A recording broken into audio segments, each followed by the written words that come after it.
Clara's hand trembled as she stepped off the train into the scorching Montana sun.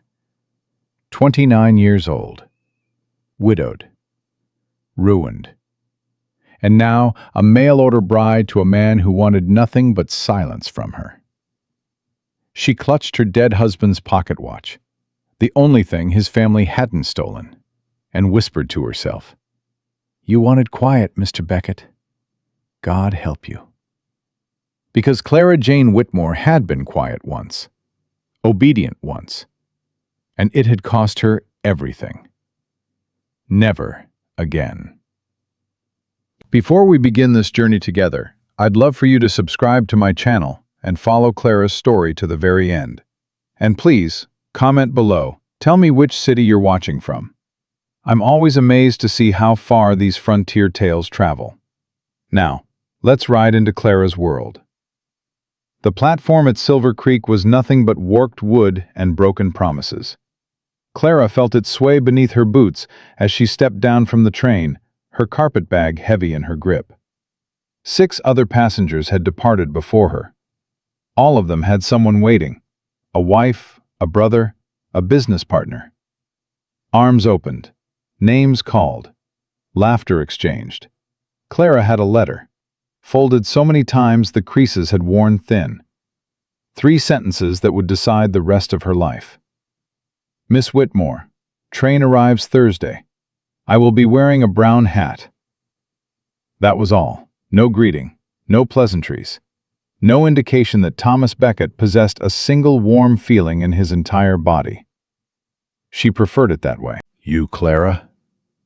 The voice came from her left, low, rough as uncut timber. She turned. He stood apart from the crowd, a tall man with shoulders built for carrying weight, hands that looked like they'd never known soft work. His face was weathered, jaw set hard, and his eyes were the color of winter storms. Gray, guarded, empty. "Mr. Beckett," she said, not a question. He nodded once. His gaze moved over her, quick, assessing, and something flickered across his face. Surprise, maybe? Or disappointment. "You're older than I expected," he said. Clara felt the words land like a slap. But she'd been slapped before. By words, by fists, by a world that told her a widow without children was worth less than the dust on a man's boots. She lifted her chin. "And you're ruder than I hoped. Seems we're both adjusting expectations." For a moment, nothing. Then, so brief she might have imagined it, the corner of his mouth twitched. "Fair enough." He reached for her bag. "Wagon's this way." She didn't release it. "I can carry my own things." "Didn't say you couldn't." His hand remained extended. "Said the wagon's this way." Their eyes locked.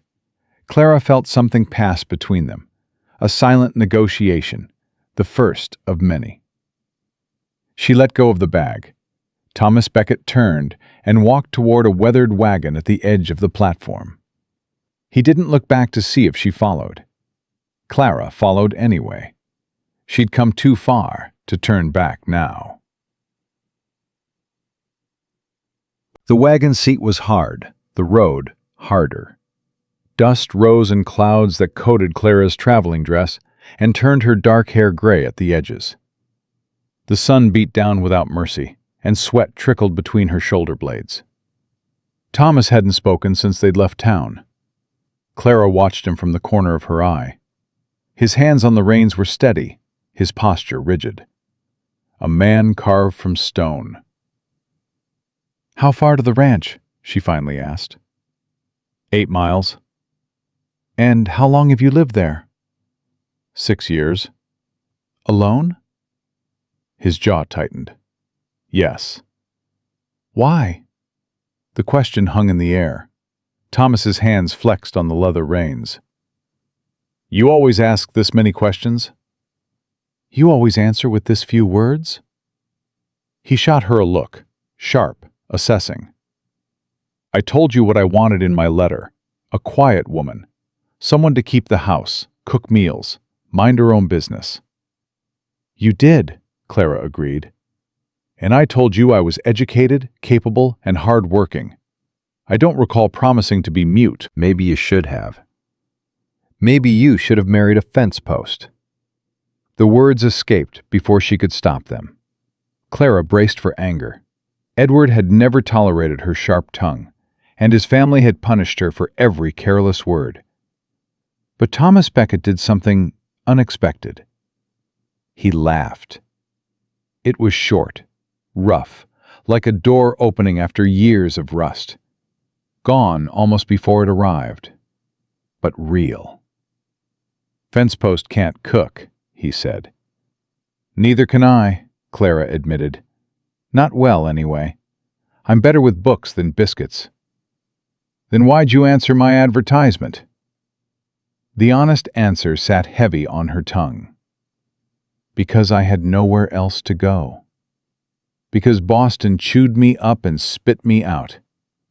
Because I'd rather take my chances with a stranger in Montana than spend one more day being pitied, blamed, and forgotten.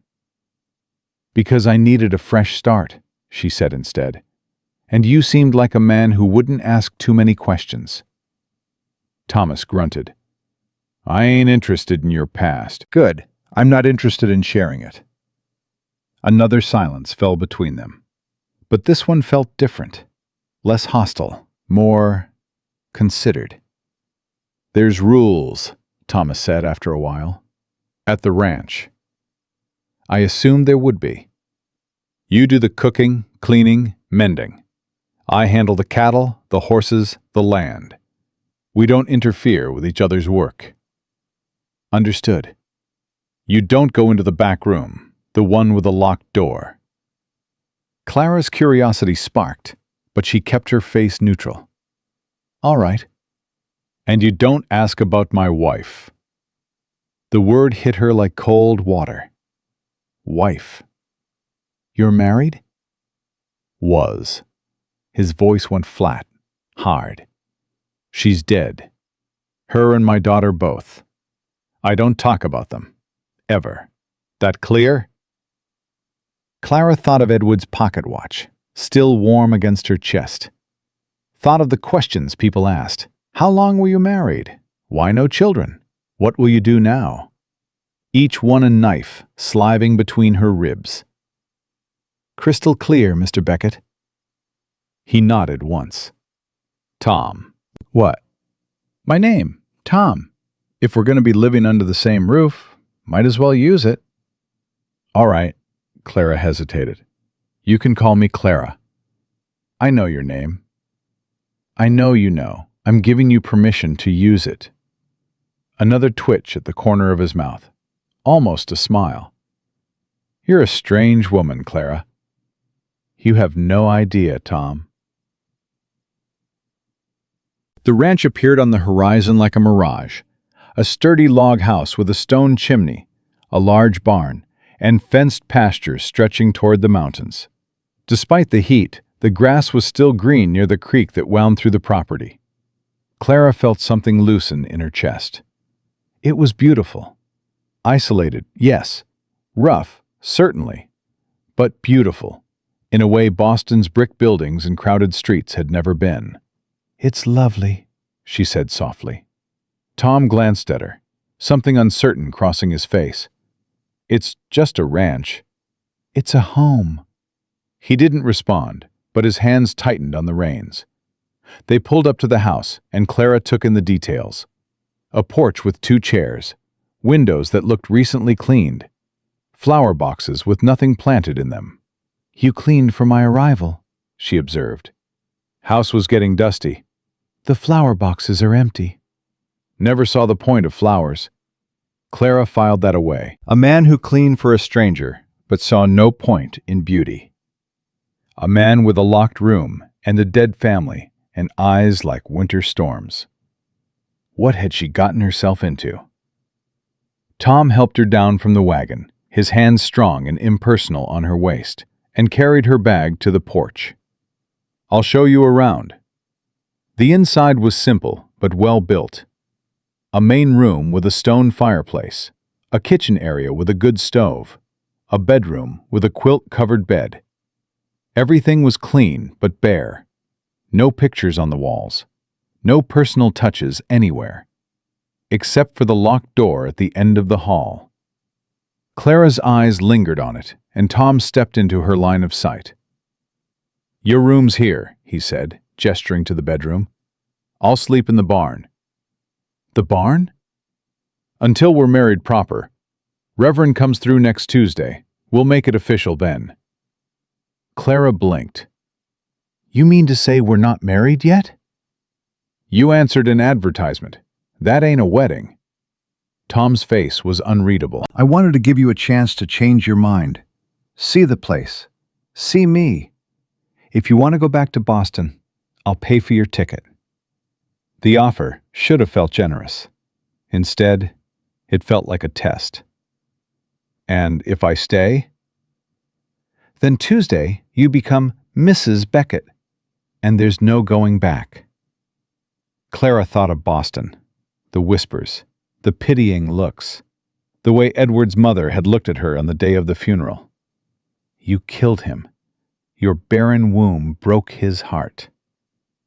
"I'm not going back," she said quietly. "There's nothing for me there." Something flickered in Tom's gray eyes. Not warmth exactly, but recognition. The look of one survivor seeing another. "All right then." He tipped his hat. "Supper's at sundown. I'm not picky about what you make, long as it's hot." He turned and walked out, the screen door banging shut behind him.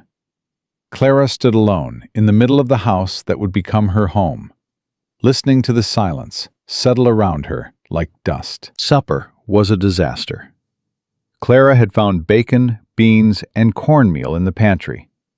Simple enough, she'd thought. Anyone could manage bacon and beans. But the bacon burned while she was trying to figure out the temperamental stove, and the beans turned to mush, and the cornbread came out so hard it could have been used as a weapon. She was staring at the ruined meal when Tom walked in, sweat-soaked and dusty from the evening chores. He looked at the table, looked at her face, said nothing. "I warned you I wasn't much of a cook," Clara said, her voice tight. "You did." "If you want to send me back to Boston, I'll understand."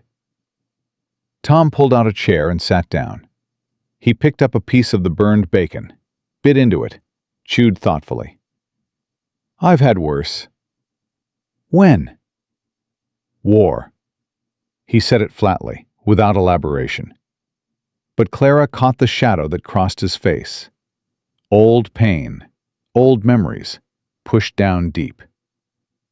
"You fought in the war?"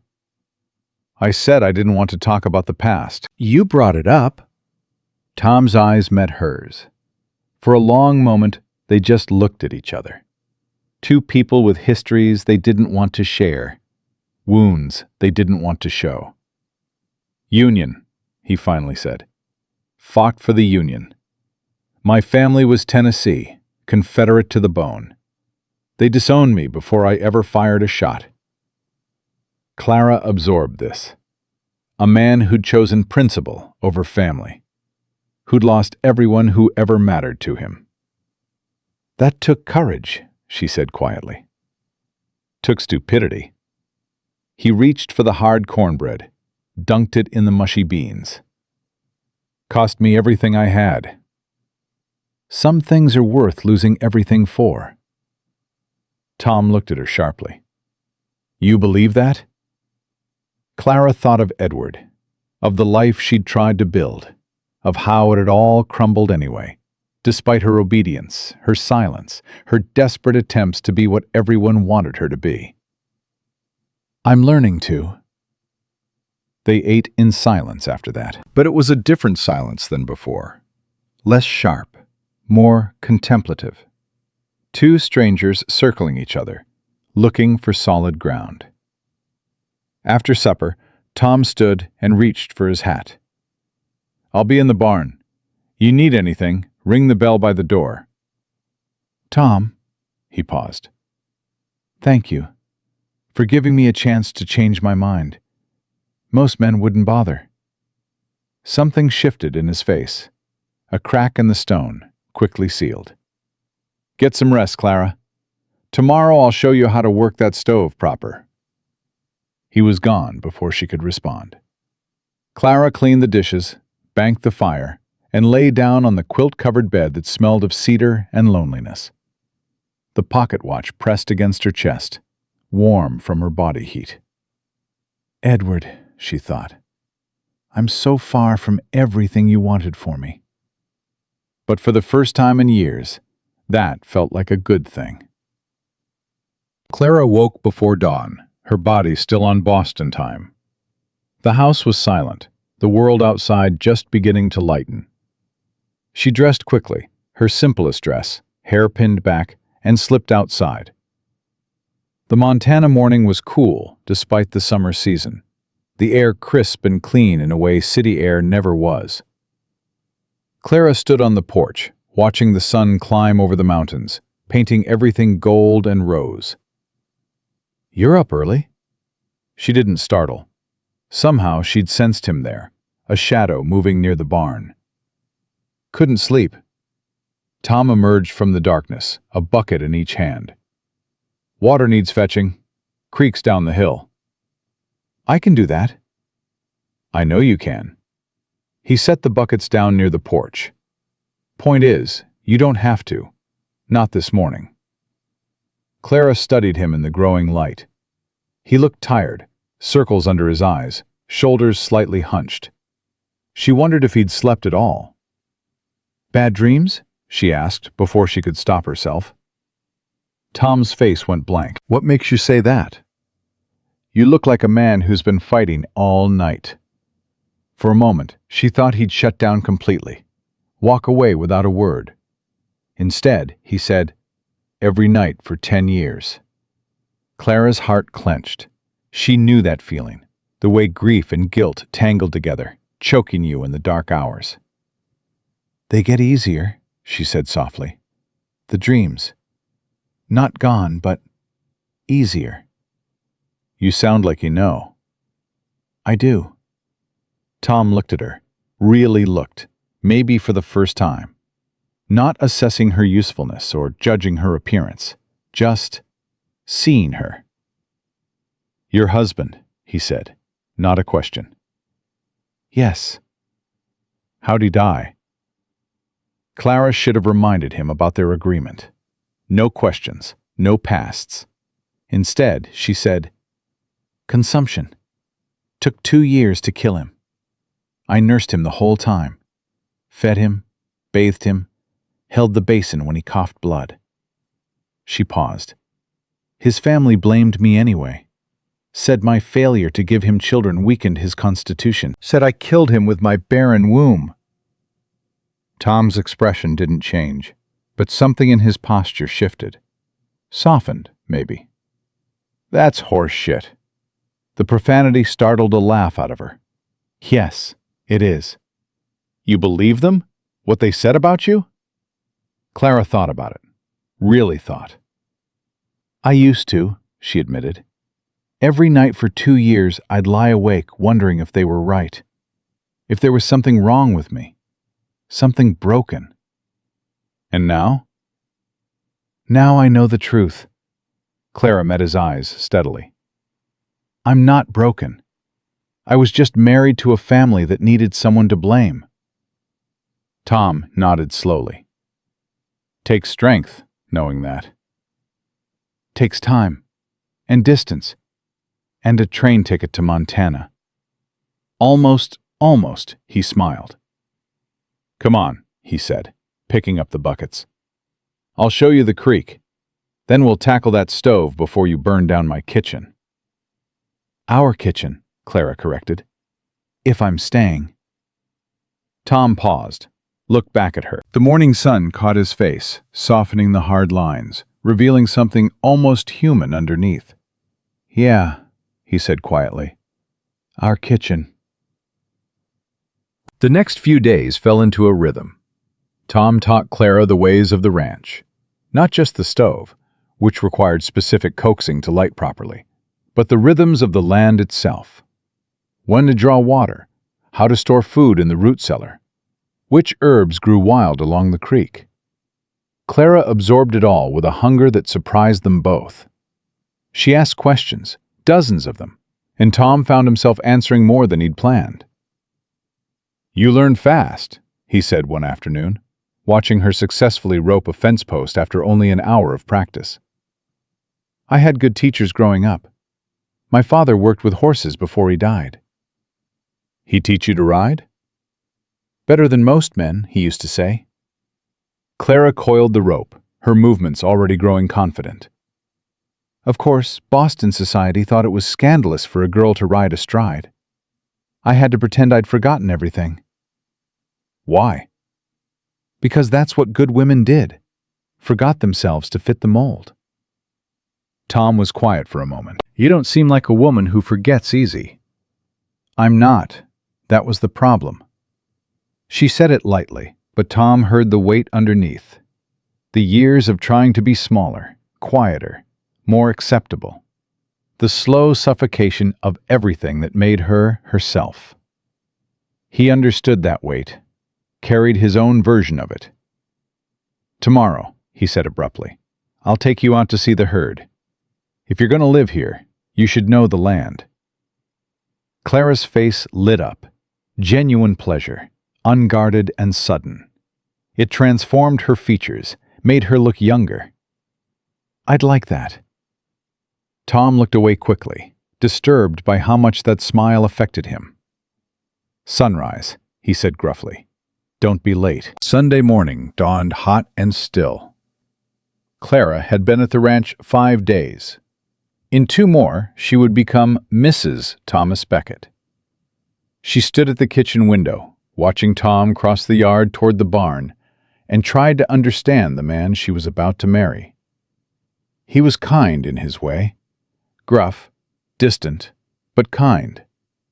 He'd taught her without condescension, answered her questions without mockery, given her space to fail and try again. When she'd burned the biscuits the second time, he'd simply scraped off the black parts and eaten them anyway. But he kept parts of himself locked away. The back room with its sealed door. The way he flinched when she asked about his daughter. The nightmares that left him hollow-eyed and silent. Clara understood locked rooms. She had her own. But if they were going to build a life together, even the practical, passionless life he'd proposed, there had to be some trust, some opening. She made her decision. Tom was mucking out a stall when she found him. "We need to talk," she said. He paused, pitchfork in hand. "About what?" "About what happens after Tuesday." "I told you. You cook, I ranch. We don't interfere. I know what you told me." Clara stepped into the barn, her dress brushing against the hay-strewn floor. "But I need to know something else. Something important." Tom set down the pitchfork. His face had gone guarded, the walls rising. "What?" "Can you ever see yourself caring for me? Not love," she added quickly. "I'm not asking for love. But caring, respect, a partnership, not just an arrangement." The question hung between them. Clara held her breath. Tom's jaw worked. He looked away, toward the mountains visible through the barn door. "I don't know," he said finally. His voice was rough, almost harsh. "I don't know if I got anything left to give. After Sarah, after Lily, after everything I lost." He trailed off. Clara waited. "I ain't a good man," he continued. "I've done things, seen things. I got enough ghosts to fill this whole valley, and I can't promise you I'll ever be able to let them go." "I'm not asking you to let them go." Tom looked at her sharply. "I'm asking you to make room," Clara said quietly, "for something new, not to replace what you lost, just to exist alongside it. Why? Because I'm tired of empty rooms and locked doors and people who'd rather pretend the past never happened. Clara's voice strengthened.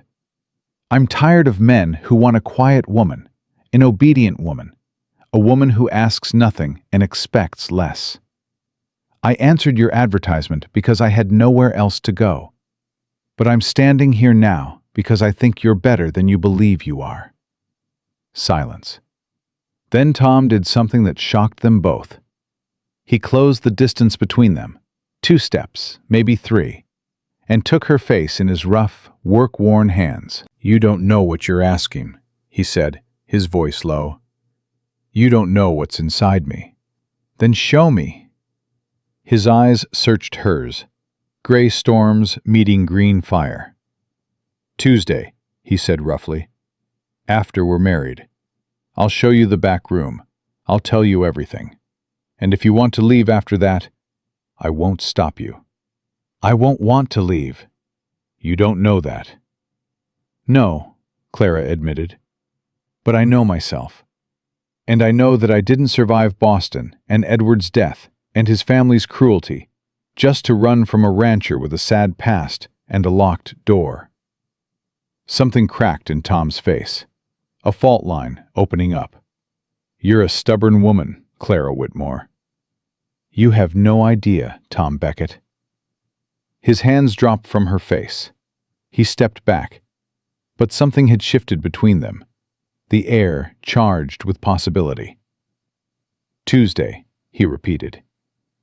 Tuesday, she agreed. And when she walked back to the house, Clara felt, for the first time in years, like she was walking towards something instead of running away. Tuesday arrived with a heat that pressed down on the land like a living thing. Clara stood before the small mirror in her bedroom, smoothing the front of her best dress, blue cotton, modest but well-made, the last remnant of her Boston life. Her hands were steady, but her heart hammered against her ribs. In an hour, she would become Mrs. Thomas Beckett. In an hour, there would be no going back. A knock at the door made her turn. Tom's voice came through the wood, rough and uncertain. Reverend's here. You ready? Clara took one last look at herself. The woman in the mirror stared back, older than her years, marked by grief, but unbroken. Still unbroken. Ready, she said. The ceremony was brief. Reverend Patterson, a tired-looking man with kind eyes, spoke the words quickly in Tom's front room. No flowers, no music. No guests except for the Reverend's wife, who served as witness and watched Clara with barely concealed curiosity. Tom stood rigid beside her, his jaw tight, his hands clenched at his sides. When the Reverend asked if he would take this woman, his voice came out hoarse. I will. Clara's turn. She looked at Tom, really looked, and saw the fear beneath the stone, the desperate hope he was trying to hide. The man who had lost everything once and was terrified to want anything again. I will, she said clearly. Then by the power vested in me, I pronounce you man and wife. The Reverend closed his Bible. You may kiss your bride. Tom hesitated. Clara waited. Then he leaned forward, quick and awkward, and pressed his lips to hers. Brief, almost businesslike, but Clara felt his hand tremble where it touched her arm. That tremor meant more than any passionate kiss could have. After the Reverend and his wife departed, with promises to spread the news of the wedding through town, Clara and Tom stood alone in the silence of their home. Their home. The word felt strange. Real. Well, Clara said, that's done. That's done, Tom agreed. Neither moved. You promised me something, Clara said quietly. After we were married. The back room. Tom's face went pale. His hands curled into fists at his sides. I remember. You don't have to. Not today. Not if you're not ready. I'm never going to be ready. He moved toward the hallway, his boots heavy on the wooden floor. But a promise is a promise. Clara followed. The locked door looked ordinary enough, plain wood, simple iron handle. But Tom's hand shook as he pulled the key from his pocket. I ain't been in here in 3 years, he said, not looking at her. Not since I locked it. Why? Because I couldn't breathe when I looked at it. Couldn't think. Couldn't do nothing but remember. The key turned. The lock clicked. Tom pushed open the door. Clara's breath caught. It was a child's room. A little girl's room, preserved like a shrine. A small bed with a faded quilt. A wooden rocking horse in the corner. Dolls lined up on a shelf, their painted faces frozen in permanent smiles. And on the wall, a portrait. A woman with dark hair and gentle eyes, holding a toddler with Tom's stubborn chin. Sarah. And Lily. She was 3, Tom said. His voice sounded like it was being dragged over broken glass. Lily. 3 years old. Prettiest thing you ever saw. Had her mama's laugh. Clara stood frozen, afraid to move, afraid to break whatever spell was letting him speak. I was away. Fighting. Gettysburg. He spat the word like poison. Sarah's letters kept me going. Told me about Lily's first words, her first steps. Told me to come home safe. He stopped, swallowed hard. I came home, but not to them. Came home to ashes. The house burned while I was gone. Sarah and Lily inside. They said it was the stove. An accident. Clara's hand flew to her mouth. Tom! I wasn't there. His voice cracked. I was off fighting for something I believed in, and my wife and daughter died alone. Screaming. Burning. While I was too far away to save them. The grief in the room was suffocating. Years of it, trapped behind that locked door, preserved alongside the dolls, and the rocking horse, and the portrait of a woman who would never grow old. Clara moved without thinking.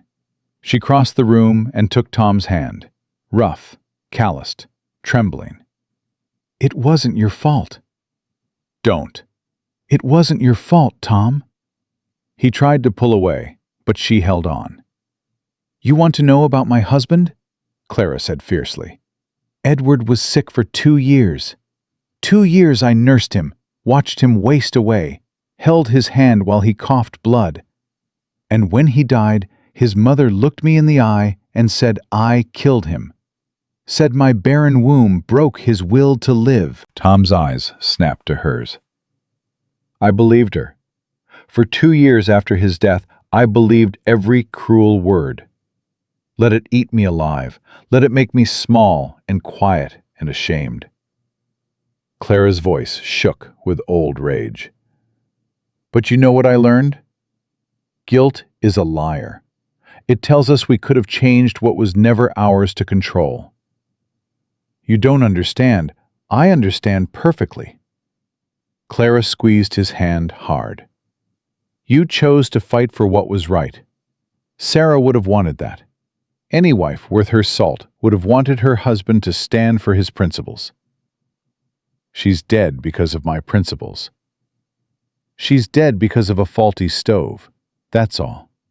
A terrible accident that would have happened whether you were there or not. Tom's face contorted.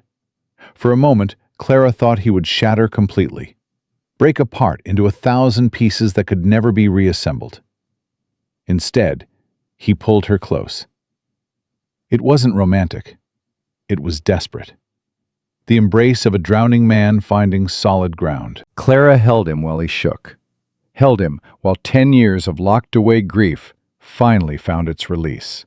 His body heaved with silent sobs, and she stroked his hair and said nothing. Because some pain was too big for words.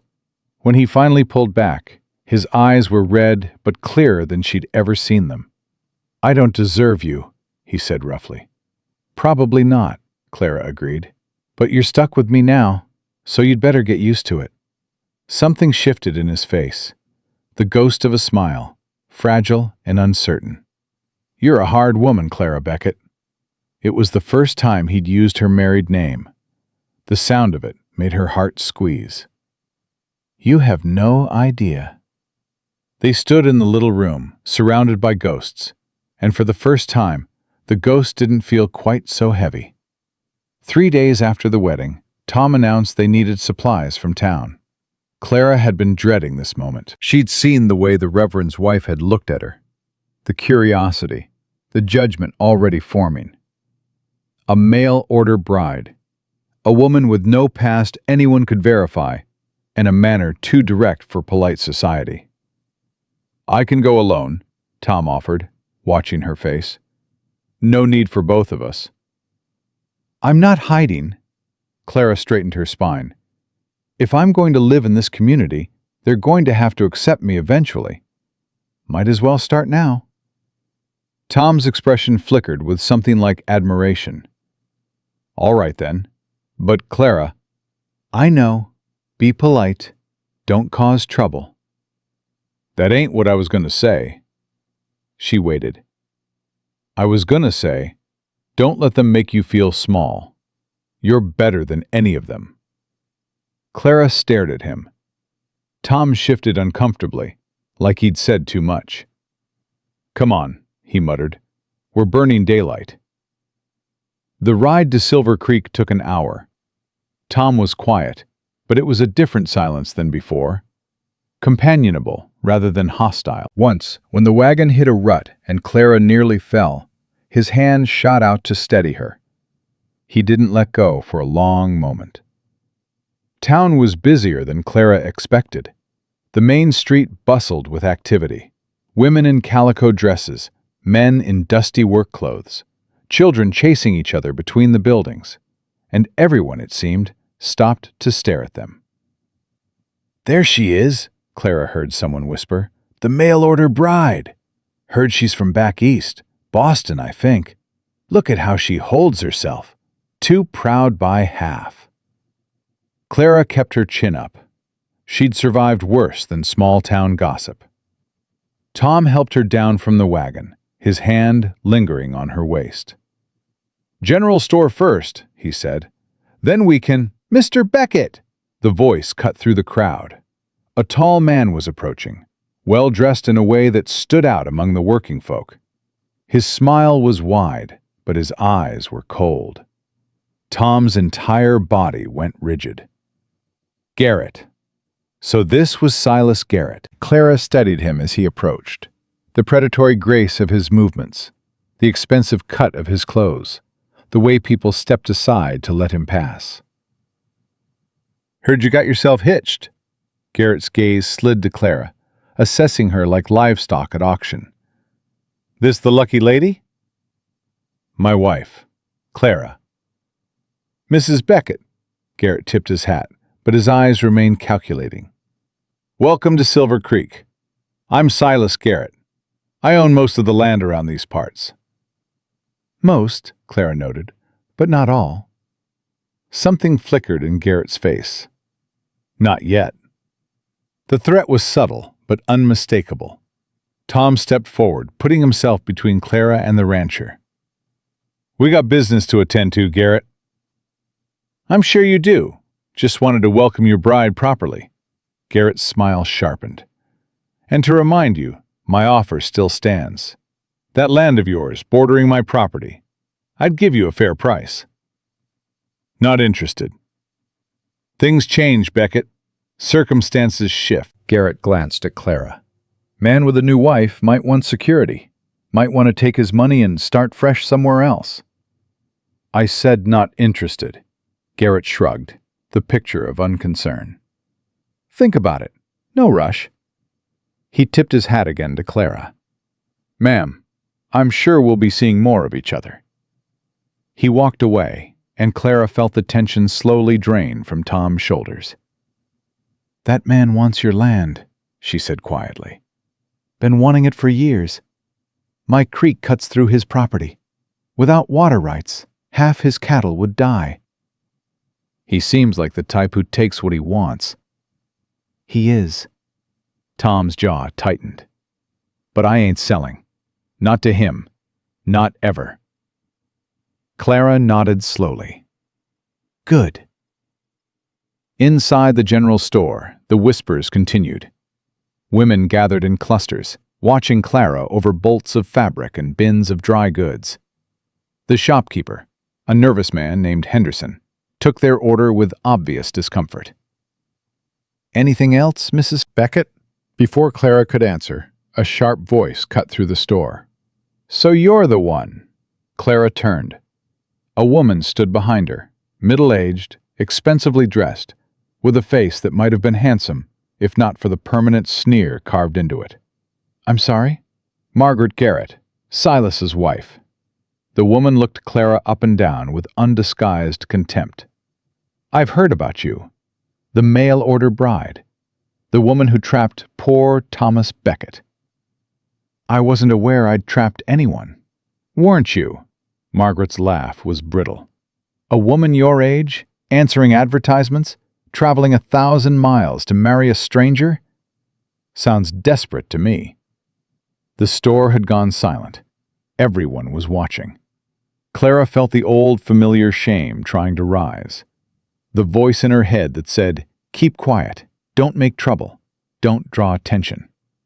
She crushed it. Mrs. Garrett, she said pleasantly, I appreciate your concern for my husband. But our marriage is between us, not you. Not this town, just us. The nerve.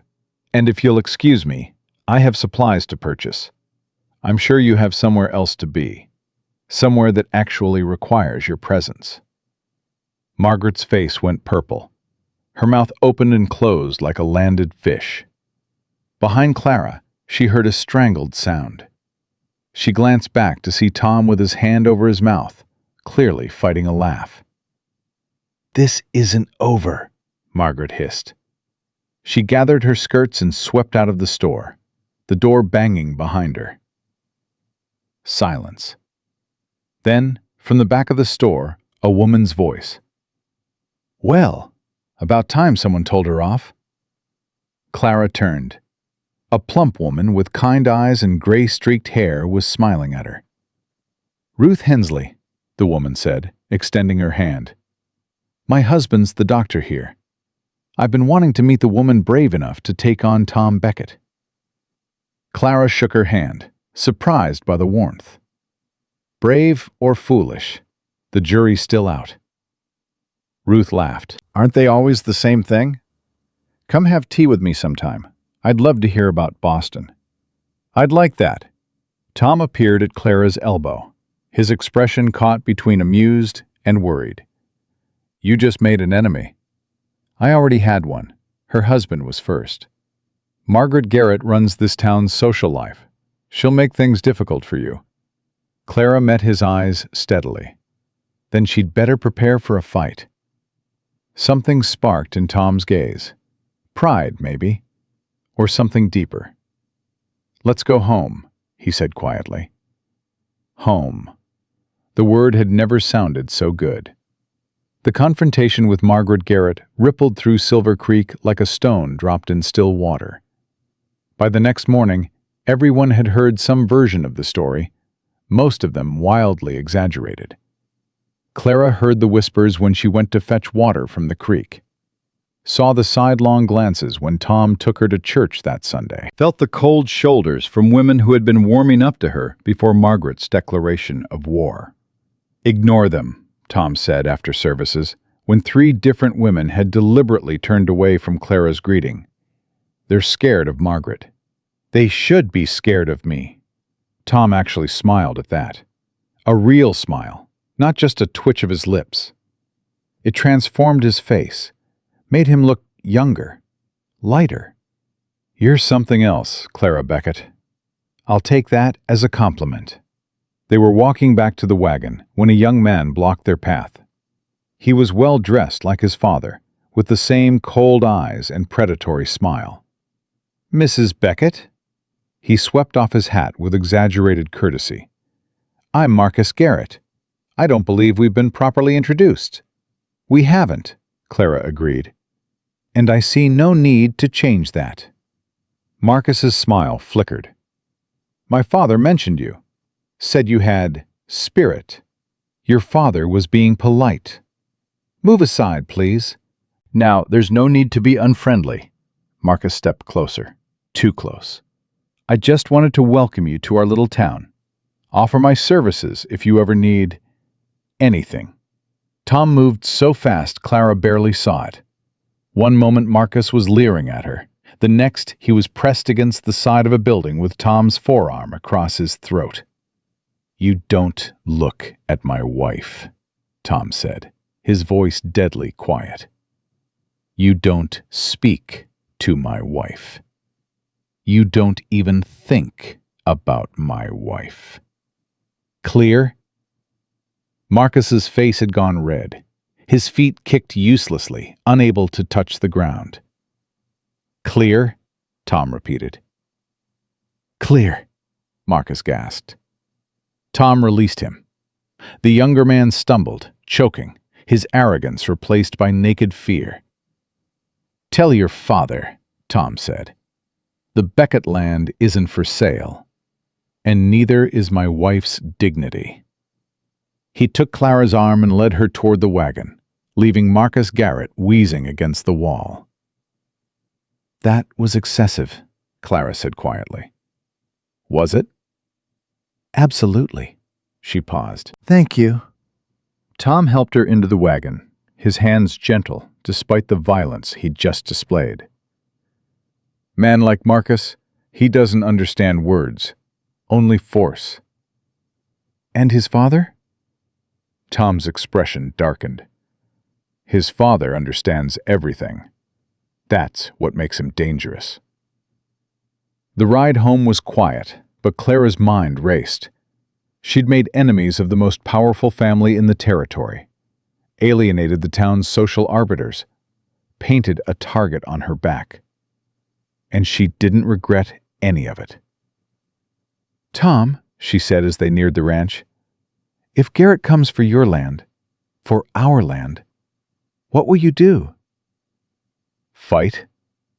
Even if you lose? He looked at her then, his gray eyes steady. I've lost everything before. House, wife, child. The only thing I've never lost is my land. I'll die before I let Garrett take it. Clara absorbed this. Then I'll fight beside you. Clara, I'm your wife, your partner. That's what we agreed. She met his gaze unflinchingly. Or did you think you were getting a quiet woman who would hide inside while you handled the trouble alone? That ghost of a smile again. Wouldn't dream of it. That night, for the first time since their wedding, Tom came to the house to sleep. Clara was already in bed when she heard his boots on the porch, heard the door open and close, heard him moving through the main room. Her heart hammered. This was not what he'd promised. Separate lives, separate spaces. A soft knock on the bedroom door. Clara? Yes? Can I come in? She sat up, pulling the quilt to her chest. Yes. He stood in the doorway, silhouetted by moonlight. Big, uncertain, nothing like the man who'd slammed Marcus Garrett against a wall. I don't mean to... He stopped. Started again. I ain't expecting nothing. I don't want to sleep in the barn anymore. I want to sleep in my own house. With my wife. Clara's breath caught. Tom? Just sleeping, nothing else. Unless... He trailed off, and even in the dim light, she could see the flush creeping up his neck. Unless you want something else. What do you want? The question hung between them. Tom stepped into the room, moving slowly, like she was a wild animal he didn't want to spook. I don't know, he admitted. I ain't felt nothing for anyone since Sarah. Thought that part of me died with her. He stopped beside the bed, looking down at her. But you You make me feel things I thought I'd never feel again." Clara's heart was pounding so hard she was sure he could hear it.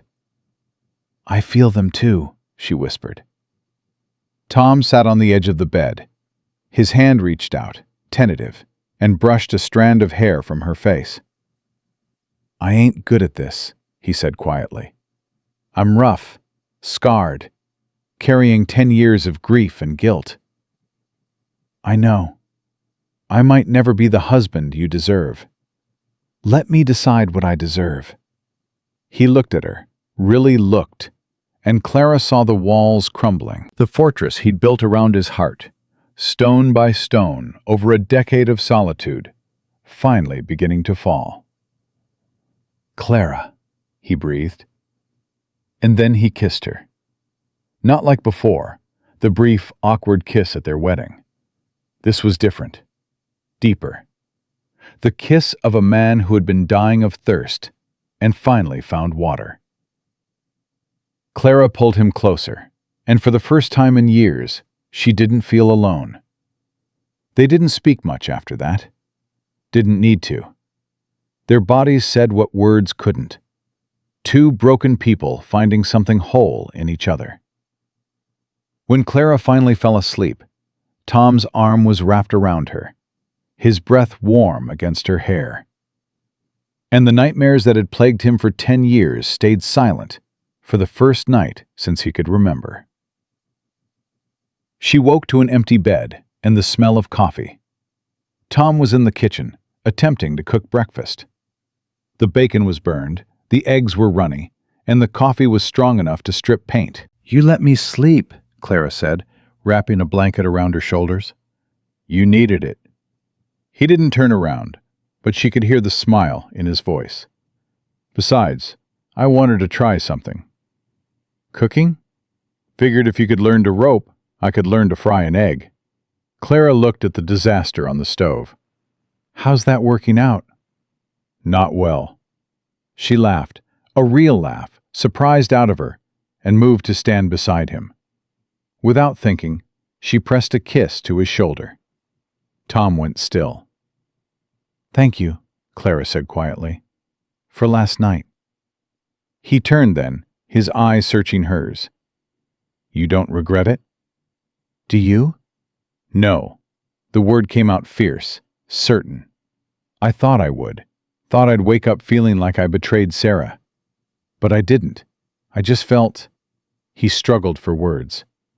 "At peace?" "Yeah, at peace." Clara took his hand. "Then let me rescue breakfast before you burn down the house." "That obvious?" "The eggs are actually on fire." They ate together, Clara's salvaged version of breakfast, and planned the day. There were cattle to check, fences to mend, 100 small tasks that kept a ranch running. But beneath the ordinary routine, something had shifted. They were partners now, real partners, in every sense of the word. Clara didn't know what challenges lay ahead. Garrett's schemes, the town's judgment, the ghosts that still lingered in locked rooms and shadowed memories. But she knew one thing with absolute certainty. Whatever came, they would face it together. And that made all the difference. The trouble started with dead cattle. Tom found them at dawn, 3 head lying near the creek, their bodies bloated, their eyes staring at nothing. No marks, no wounds, just death. Clara reached him as he was kneeling beside the last one, his face carved from stone. "Poison," he said before she could ask. "Someone poisoned the water upstream." Clara's stomach dropped. "Garrett." "Can't prove it." Tom stood, his hands clenched into fists. "That's the point. He's too smart to leave evidence." "What do we do?" "Bury them, move the herd to the south pasture, and pray he doesn't escalate." But Clara saw the fear beneath his anger. 3 cattle today. What would it be tomorrow? They buried the animals in silence, working side by side under the punishing summer sun. Clara's arms ached, her back screamed, but she didn't complain. This was her fight now, too. "He's trying to break us," she said as they finished. "Make us desperate enough to sell." "I know." "Will it work?" Tom looked at her, his gray eyes fierce. Not a chance in hell. A week passed, then 2. No more dead cattle, no more poisoned water. Clara started to hope that Garrett had given up. She was wrong. The riders came at sunset, when Tom was in the far pasture and Clara was alone at the house. She heard the hoofbeats first, thunder on dry ground, and stepped onto the porch with Tom's rifle in her hands. 6 men, all armed. Marcus Garrett at the front, his pretty face twisted with ugly satisfaction. "Mrs. Beckett," he didn't dismount. "My father sends his regards." "Your father can go to hell. Get off my land." Marcus laughed. "Your land. That's what we're here to discuss." He gestured to his men. "See, my father's been patient. Real patient. But patience has limits." Clara's finger found the trigger. "So does mine. I said get off." "Or what? You'll shoot me?" Marcus leaned forward in his saddle. "Go ahead. My men will burn this place to the ground before your husband gets back. And you," his eyes crawled over her body, "well, we'll have plenty of time to get acquainted." Fear clawed at Clara's throat, but she forced it down. She'd survived Edward's death, survived his family's cruelty, survived 1,000 miles of uncertainty. She would not break for this pathetic excuse for a man. "You touch me," she said quietly, "and Tom will hunt you down. He'll kill you slow. And your father won't be able to stop him." "Big words from a woman alone." "She ain't alone." The voice came from behind the riders. They spun, reaching for their guns, and froze. Ruth Hensley stood at the edge of the yard, a shotgun leveled at Marcus's back. Behind her, 3 more women from town, all armed. "Evenin', Marcus," Ruth said pleasantly. "Having trouble finding your way home?" Marcus's face went white, then red. "This isn't your business, Mrs. Hensley." "When armed men threaten a woman on her own property, it becomes everybody's business." Ruth's finger rested on the trigger. "Now I suggest you ride out before Doc has to dig buckshot out of somewhere uncomfortable." For a long moment, nobody moved. Then Marcus wheeled his horse around, fury contorting his features. "This isn't over." "Yes, it is." Clara stepped forward, rifle still raised. "You tell your father, the next time he sends men to my home, I won't wait for rescue. I'll start shooting myself." The riders galloped away in a cloud of dust. Clara's knees buckled, and she sat down hard on the porch steps. Ruth was beside her in an instant. "You all right?" "No." Clara's hands were shaking. "But I will be." "That was brave. Stupid, but brave." "Runs in the family, apparently." Ruth laughed and sat down beside her. "I like you, Clara Beckett. Heaven help us all, but I like you." Tom arrived an hour later, riding hard, his face wild with fear. When he saw Clara sitting on the porch with Ruth and the other women, drinking coffee like nothing had happened, he nearly fell off his horse. "Clara, I heard. The Peterson boys said there were riders." "There were." Clara stood, setting down her cup. "They left." "Left? Just like that?" Ruth snorted. "Your wife held them off with that rifle of yours. We just provided backup." Tom stared at Clara. His chest heaved, his eyes searching her face for injury, for trauma, for any sign of harm. "You could have been killed," he said hoarsely. "But I wasn't." "Clara, don't." She stepped close, took his face in her hands. "Don't tell me I should have hidden. Don't tell me I should have run. This is my home, Tom. My land. My fight." "I know. I just—" His voice broke. "I can't lose you too." The words hung between them. Clara saw the terror beneath his anger, the ghost of another fire, another loss, another woman he couldn't protect. "You won't," she said softly. "I'm not going anywhere." He pulled her into his arms, holding her so tight she could barely breathe. And Clara let him, because she understood now. His fear wasn't about control. It was about love. After Ruth and the others left, with promises to spread the word about what Marcus had done, Tom and Clara sat on the porch in the gathering darkness. "This changes things," Tom said quietly. "I know. Garrett's not going to stop, not after this humiliation." "I know that too." He turned to look at her. "We could leave, sell the land to someone else, anyone but Garrett. Start over, somewhere new." "Is that what you want?" "I want you safe." Clara was quiet for a moment. "Do you remember what you told me? That you'd die before you let Garrett take this land?" "That was before." "Before what? Before you had something to lose?" She took his hand. "Tom, if we run, we lose anyway. We lose this home, this life, everything we're building together. Is that really what you want?" He didn't answer for a long time. When he finally spoke, his voice was rough with emotion.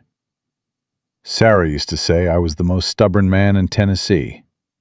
Said I'd fight the devil himself if I thought I was right." "Was she wrong?" "No." A ghost of a smile crossed his face. "She wasn't wrong about much." "Then don't prove her wrong now." Clara squeezed his hand.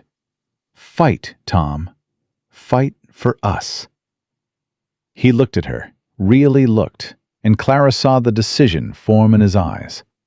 The fear giving way to determination, the grief making room for something new. "Together?" he asked. "Together." The next morning they rode into town to file a complaint with the sheriff.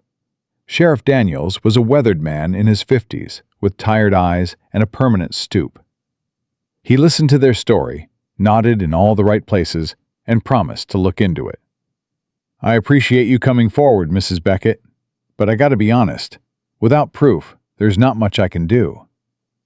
6 armed men threatened me on my own property. And I believe you, but Marcus will say they were just passing through. His father will back him up. Half the town owes Garrett money." Daniels spread his hands helplessly. "My hands are tied." Clara felt her temper rising. "So we're supposed to just wait until someone gets killed?" "I'm not saying that. I'm saying be careful. Document everything. And maybe," he hesitated, "maybe consider Mr. Garrett's offer?" "You're telling us to sell." Tom's voice was dangerously flat. "I'm telling you to survive. There's a difference." They left the sheriff's office in silence. Clara's hands were shaking, this time with anger rather than fear. "He's in Garrett's pocket," she said as they reached the wagon. "Probably not. Just scared." Tom helped her up onto the seat. "Whole town's scared. Garrett's been building power here for 20 years. And no one's ever stood up to him?" "A few have tried. They're all gone now. Sold out, moved away, or—" He didn't finish the sentence. Clara's blood went cold. "You think he's killed people?" "I think there's a lot of convenient accidents around here. Fires, drownings, hunting accidents." Tom's jaw tightened. "Nothing anyone could prove." "And you never thought to mention this before?" "Would it have changed anything?" Clara wanted to say yes, wanted to rage at him for keeping her in the dark, for letting her walk into a fight she didn't fully understand. But the truth was, no, it wouldn't have changed anything. She was here now. This was her home now. and she would not be driven out by a man who thought he could buy or bully his way to anything he wanted. "We need allies," she said finally. "People who aren't afraid to stand with us." Ruth Hensley already proved she would. Then we start there. We build something, a network. People who are tired of living under Garrett's thumb. Tom looked at her with something like wonder. "You're talking about starting a war." "I'm talking about ending one." Clara met his eyes steadily. "Garrett's been waging war on this community for years. We're just the first ones willing to fight back." The alliance grew slowly. Ruth Hensley brought in 3 other women whose husbands had been squeezed by Garrett's business practices. Clara taught them to shoot, really shoot, not just hold a rifle and hope for the best. Tom reached out to smaller ranchers who'd been pressured to sell. Most were too scared to openly defy Garrett, but a few agreed to share information, to watch each other's backs. "It's not much," Tom said one evening, tallying their supporters. 8 families, counting us, against Garrett's money and influence. "David and Goliath," Clara replied. "David had God on his side." "So do we," she smiled grimly, "and better aim." The summer heat reached its peak, and with it, Clara began to notice changes in her body. The exhaustion that lingered no matter how much she slept. The nausea that hit her every morning. The tenderness in places that had never been tender before. She knew what it meant. Had known for weeks, really, but hadn't wanted to face it. A baby. Tom's baby. Growing inside her while they prepared for war. She was standing at the kitchen window, hand pressed to her stomach, when Tom came in from the morning chores. "You all right?" he asked, reaching for the coffee pot. "You look pale." "I'm fine." "Clara." He set down the pot and crossed to her. "What is it?" She should tell him. He deserved to know. But the words stuck in her throat, tangled up with fear and hope and 1,000 complicated emotions. "Nothing. Just tired." Tom didn't believe her. She could see it in his eyes. But he didn't push. Instead, he pressed a kiss to her forehead and went back to his coffee. "We're riding to the Bennett place today," he said. "They've agreed to join us, officially." "That's good news." "It is." He paused. "You sure you're up for the ride?" "I'm fine, Tom." But she wasn't, and she couldn't keep pretending forever. The Bennett's ranch was an hour's ride east. Clara and Tom arrived to find James Bennett and his wife Margaret waiting on the porch, both looking nervous but determined. "Glad you could come," James said, shaking Tom's hand. "We've been talking and, well, we're in. Whatever you need." "Appreciate that, James. More than you know." They went inside to discuss strategy. Clara tried to focus, but the nausea was worse today, and the room kept spinning at odd moments. Margaret Bennett noticed. Of course she did. Women always noticed. "Mrs. Beckett, are you feeling all right?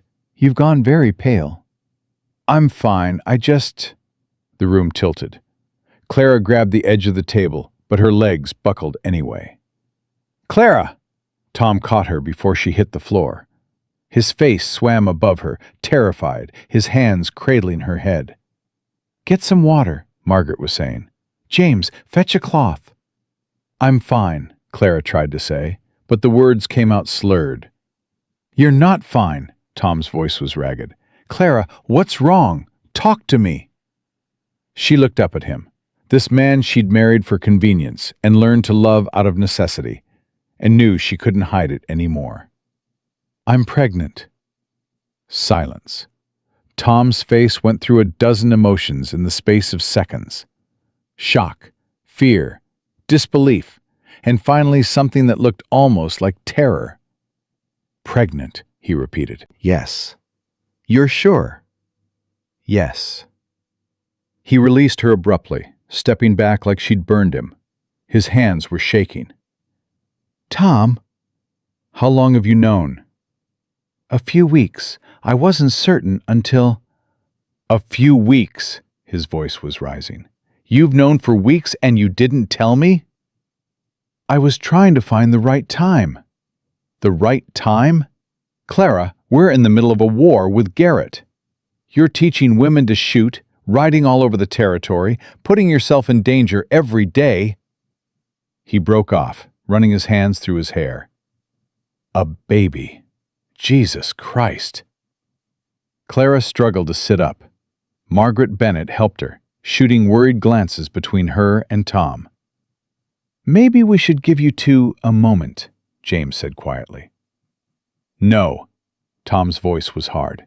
We're leaving. Tom? Now, Clara. The ride home was the longest hour of Clara's life. Tom didn't speak, didn't look at her. His jaw was clenched so tight she could see the muscles jumping beneath his skin. When they reached the ranch, he helped her down from the wagon with mechanical efficiency, then headed straight for the barn. Tom, please, talk to me.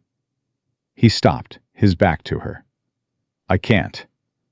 Why? He spun around, and Clara saw the fear, naked, raw, overwhelming. Because I can't do this again. His voice broke. I can't watch another wife, another child. Clara, I can't survive losing you too. You're not going to lose me. You don't know that. You can't know that. He was pacing now, agitated, his hands moving restlessly. Sarah was healthy, strong, and she died anyway. Burned alive while I was 1,000 miles away. Lily, my little girl, she was only 3 years old. I know, Tom, I know. No, you don't. He stopped, facing her, his eyes wet. You don't know what it's like to come home to ashes, to stand where your home used to be and know that everyone you loved is gone, to spend 10 years wondering if it was your fault, if you could have done something different, if... Clara crossed the distance between them and took his face in her hands. Listen to me, she said fiercely. I am not Sarah. This is not Tennessee, and you are not going to lose me. You can't promise that. No, I can't. She held his gaze. But I can promise you this. I will fight. For this land, for this baby, for us. I will fight with everything I have. And so will you. Clara, you wanted a quiet wife, Tom Beckett. A woman who would stay inside and let you handle everything. But that's not who I am. It's not who I ever was.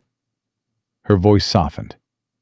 The question is, can you love me anyway? Can you love this child, even knowing that love means fear? He stared at her for a long moment. Then he pulled her into his arms, holding her like she was the only solid thing in a world gone mad. I already love you, he said into her hair. God help me.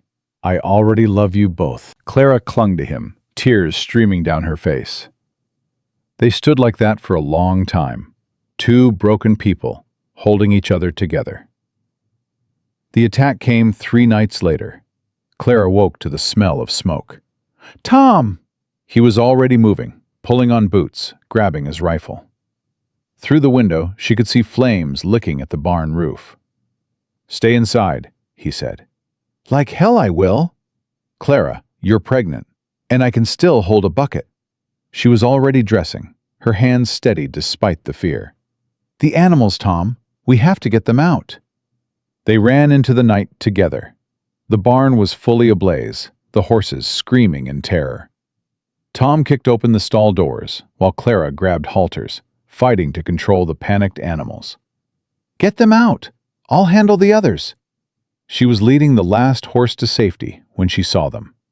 3 riders at the edge of the firelight, watching. Marcus Garrett sat his horse with casual arrogance, a torch still smoking in his hand.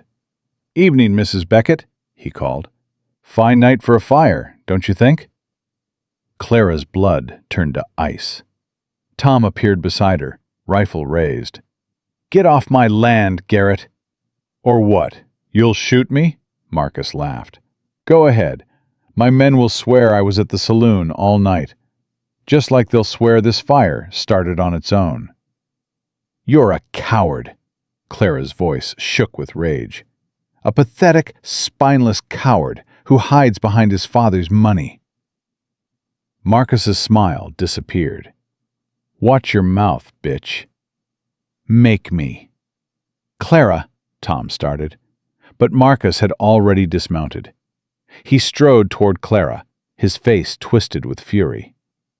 You think you're so smart, so brave. He stopped inches from her face. My father wanted to do this civilized, buy you out, let you walk away. But you had to fight. You had to embarrass me in front of the whole town. You embarrassed yourself. His hand moved too fast to dodge. The slap cracked across her face, snapping her head to the side. Tom roared. He hit Marcus like a freight train, driving him to the ground. His fists rose and fell, again and again, while Marcus's men watched in shock. Tom! Clara screamed. Tom, stop! He didn't hear her, couldn't hear anything over the roar of his own fury. Clara grabbed his arm, pulling with all her strength. You'll kill him! Tom, please! Something in her voice finally reached him. He looked up, his fists bloody, his eyes wild. He hit you. I know, but if you kill him, Garrett will hang you, and I won't raise this baby alone. Tom's chest heaved. Slowly, he released Marcus and stood. The younger Garrett lay in the dirt, his face a bloody ruin. His men finally found the courage to approach, dragging him to his horse. This isn't over, one of them said. Silas will hear about this. Tell him to come himself next time, Tom growled. I'm tired of dealing with his boy. They rode away, leaving Tom and Clara alone with their burning barn. The animals are safe, Clara said softly. That's what matters. Tom looked at her. In the firelight, she could see the grief already forming. Another loss, another failure. I should have stopped them. You couldn't have known. I should have protected you. Clara took his bloody hands in hers. You did. You do. Every day. They stood together, watching the barn burn, and Clara knew, with absolute certainty, that this was only the beginning. The news of Marcus Garrett's beating spread through Silver Creek like wildfire. By morning, the whole town knew. Tom Beckett had thrashed the Garrett heir within an inch of his life. The mail-order bride had stood her ground while her barn burned, and Silas Garrett was said to be gathering men. Clara sat at the kitchen table, her hands wrapped around a cup of coffee that had long gone cold. Her cheek still throbbed where Marcus had struck her. We should leave, Tom said. He hadn't slept, hadn't stopped pacing since dawn. Head north, Wyoming maybe, start over. And let them win? Clara, Garrett's going to come for us. Not his son, not his hired men, him. And when he does, we'll be ready. Tom slammed his hand on the table. This isn't a game. You're carrying our child. If something happens to you, then you'll raise this baby to know their mother died fighting, not running. Clara stood, meeting his eyes. I won't teach our child that cowards survive. There's a difference between courage and suicide. And there's a difference between protecting your family and abandoning everything you've built. She crossed to him, took his face in her hands. Tom, I'm scared too. But I will not let Silas Garrett take one more thing from this community. Not our land, not our future, not our child's birthright. Tom's jaw worked. She could see the war inside him, the desperate need to keep her safe, battling against everything she taught him about partnership, about standing together. "If we're doing this," he said finally, "we need help. Real help." "Then let's get it." They rode out within the hour. Clara's body ached, the pregnancy making every jostle of the horse feel like a small betrayal. But she gritted her teeth and kept riding. Their first stop was the Hensley place. Ruth met them at the door, her face grim. "I heard about the barn and Marcus." She looked at Clara's bruised cheek. "He do that to you?" "He tried to do worse."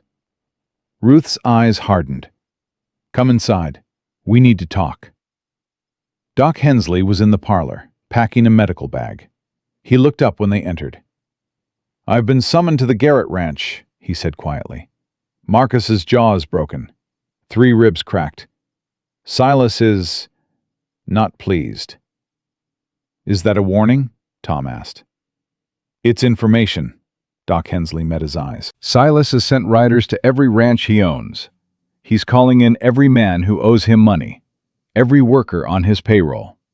Whatever he's planning, it's big." Clara's blood chilled. "How many men?" "At least 30, maybe more. 30 men against their ragged alliance of 8 families. The math was brutal." "We need the sheriff," Clara said. Ruth laughed bitterly. "Daniels won't help. He's terrified of Garrett." "Then we make him more terrified of us." The room went quiet. Everyone stared at Clara. "Garrett's been operating in shadows for 20 years, she continued, her mind racing. "Intimidation, convenient accidents, nothing anyone could prove. But this, gathering an army, burning property, this is different. This is a war, and wars attract attention." "What are you suggesting?" Tom asked. "The territorial governor, the U.S. Marshal, someone with more power than Silas Garrett." Clara turned to Doc Hensley. "You've lived here longer than anyone. You've seen what he's done. Will you testify?" The doctor's face went pale. "If I do that, I'm finished in this town. If you don't, there might not be a town left." Doc Hensley looked at his wife. Ruth took his hand, her expression fierce. "Tell them, William. Tell them everything." He closed his eyes. When he opened them, something had changed. Fear giving way to resolution. "I've kept records," he said quietly. "Every suspicious death. Every injury that didn't add up. 20 years of notes that I was too afraid to show anyone." Clara's heart leaped. "Where are they?" "Hidden. Somewhere Garrett will never find them." He squeezed Ruth's hand. "I'll need time to retrieve them." "How much time?" 2 days. Maybe 3. Tom shook his head. "We don't have 3 days. Garrett could move tonight." "Then we need to slow him down." Clara's mind was working furiously. "Buy time until we can get word to the authorities." "How?" "By giving him something else to worry about."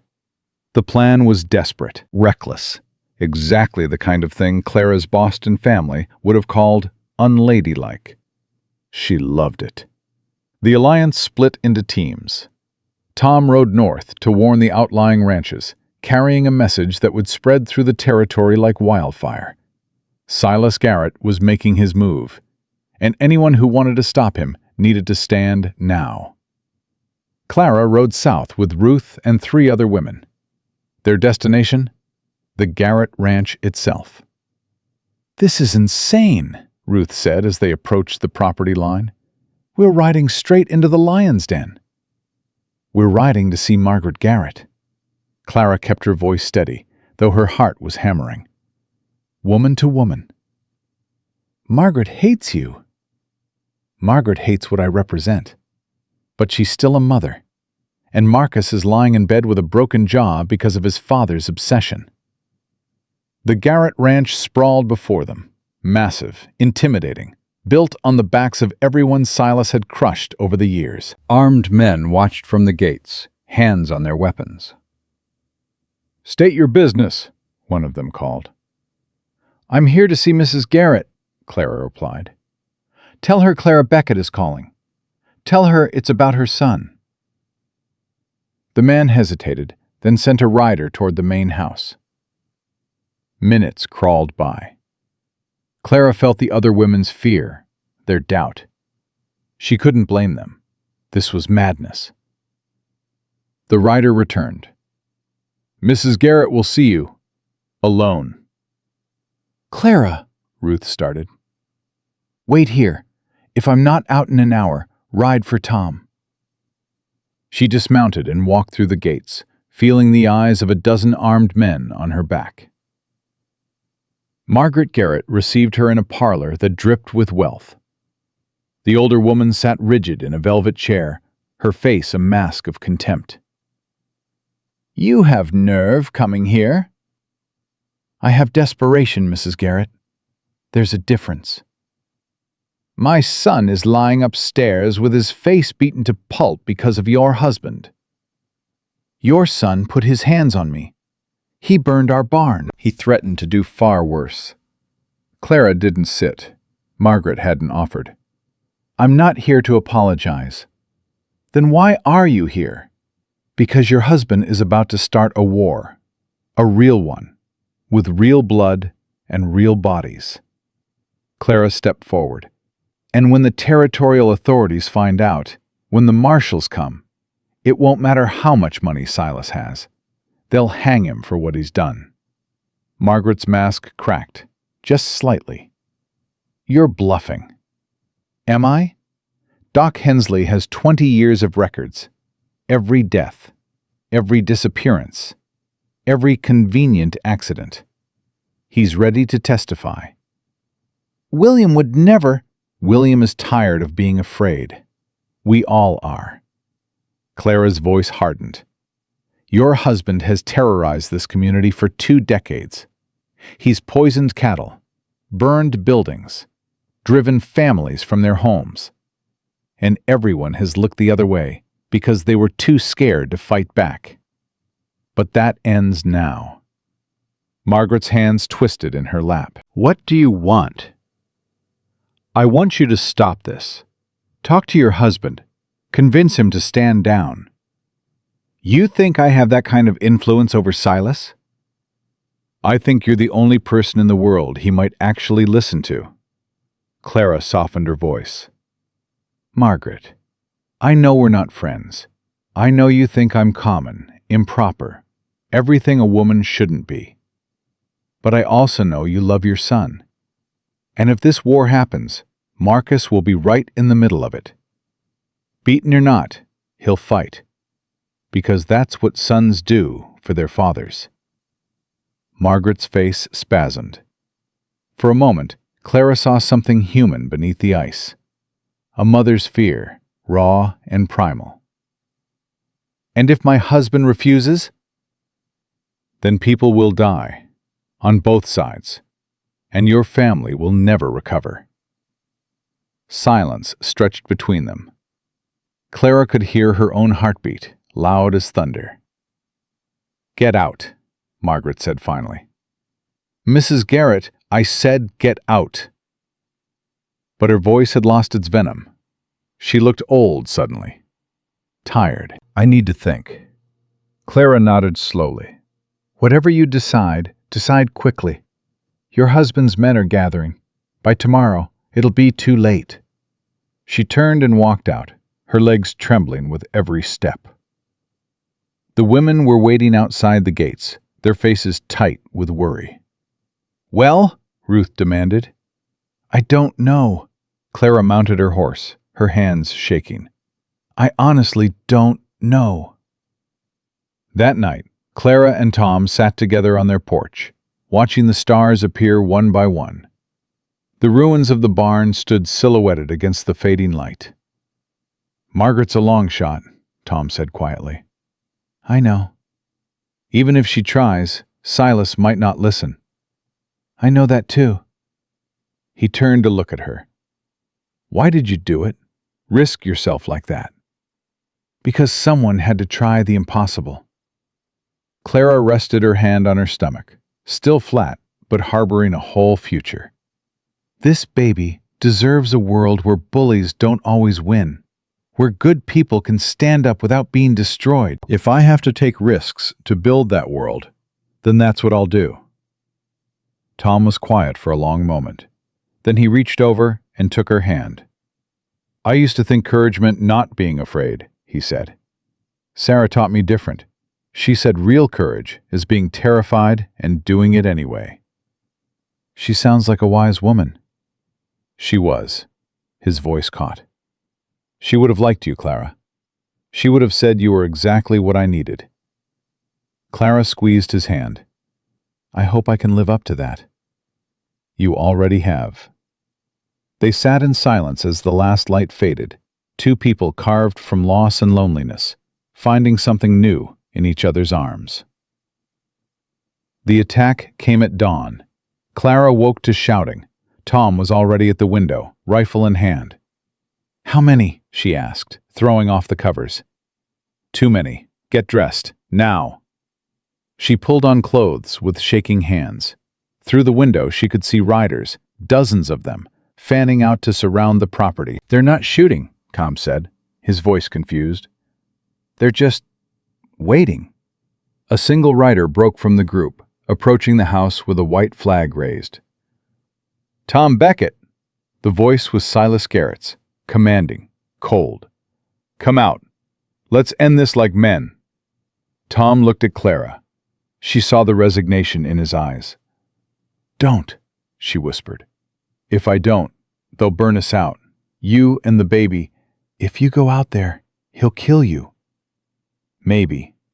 He cupped her face in his hands. But maybe not. And if there's even a chance I can talk him down, protect you. Tom, please. He kissed her forehead. Stay inside. Whatever happens, stay inside. Before she could stop him, he walked out the door. Clara ran to the window. Tom was descending the porch steps, his rifle held at his side, approaching the mounted figure of Silas Garrett. The rancher looked exactly like Clara had imagined, silver-haired, sharp-featured, with eyes like a predator sizing up prey. Mr. Garrett. Beckett. Silas dismounted, his movements deliberate. You've caused me a great deal of trouble. You burned my barn. Your son assaulted my wife. My son was defending family honor, something you clearly understand, given what you did to his face. Silas began to circle Tom, slowly. I came here to make you an offer. One final offer. I'm listening. Your land. Fair price. Enough to start over somewhere else. Silas stopped, facing Tom directly. Take the money. Take your woman. Leave Montana and never come back. That's my offer. And if I refuse? Silas smiled. It didn't reach his eyes. Then this becomes unpleasant for everyone.